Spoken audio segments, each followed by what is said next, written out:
Pessoal, né, vamos lá dar continuidade aos nossos estudos. Nós vamos falar desse processo de colonização do Brasil, que de certa forma está interligado à escravidão e às resistências, né?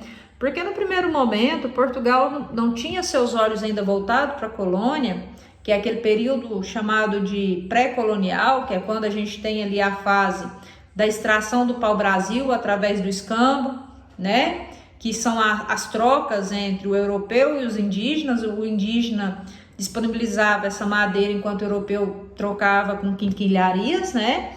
A partir do momento que Portugal não tem mais aquele lucro, começa a ter prejuízos com as especiarias das Índias, ele começa a se voltar para onde? Aqui para a colônia, né? Para o Brasil, no caso.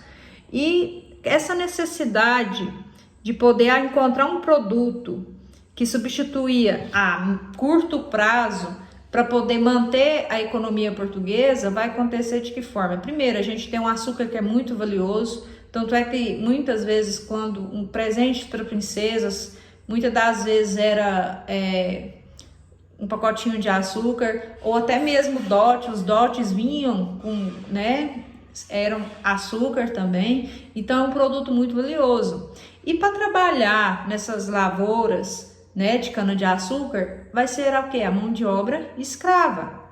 A gente vai ver aí por volta de 1559 até 1888, quando tem a libertação dos escravos, a gente vai perceber, vai vir para aqui para o Brasil mais de 4 milhões de africanos para cá, né? E esse tráfico negreiro, ele unia interesses da África, da Europa e da América, né? Por quê?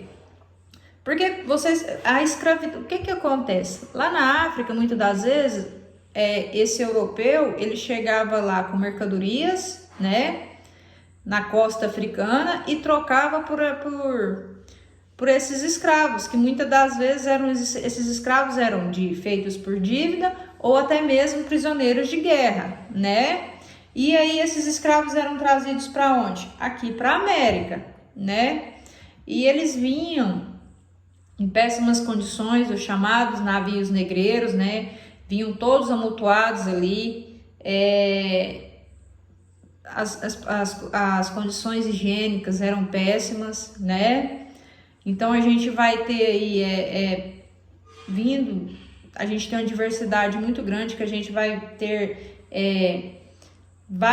escravos vindos de várias regiões da África, mas principalmente a gente tem os bantus e os sudaneses, né?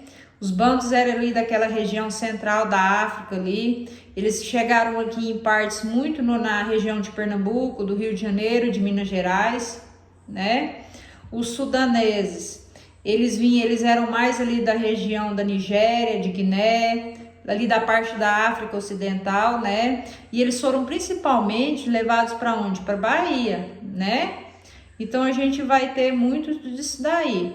Aí como que era quando a gente fala escravidão e resistência? Primeiro, o escravo, ele ficava onde? Na senzala, que era muitas das vezes escura, suja.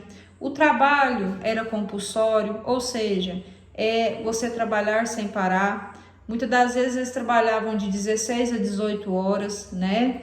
E a alimentação deles era baseada principalmente na mandioca.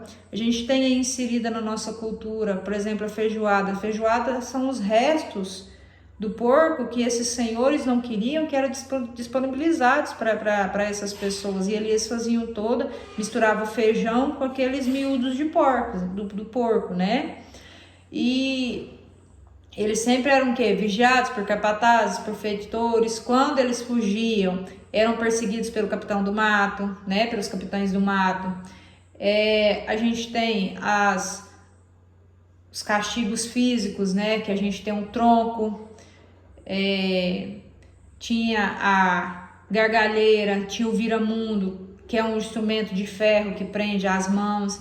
A gente tem o bacalhau, que era uma espécie de chicote de couro cru que rasgava a pele, né? Então a gente tem tudo isso aí. Então a gente tinha, de certa forma, o que a gente vai ter aí? Uma certa resistência por parte desses negros, né?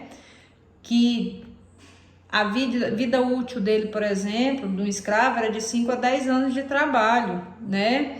O escravo, muitas das vezes, o máximo que ele chegava era até os 36 anos de idade. Então, quais eram as principais formas de resistência que a gente vai ver aí? A principal, fuga para o quilombo, né? Para os quilombos, suicídio. As mulheres, muitas das vezes que a gente está aí, as mulheres eram condicionadas principalmente aos seus senhores, né? Elas provocavam aborto, muitos assassinavam os feitores, patrões, colocavam fogo no canavial, quebravam as máquinas de engenho. Essas péssimas condições de vida levaram eles então ao que? Essa resistência à escravidão, a sabotagem ao trabalho, né? Ao trabalho escravo, da produção, quebra de máquinas, ataques a esses senhores, fugas para os quilombos.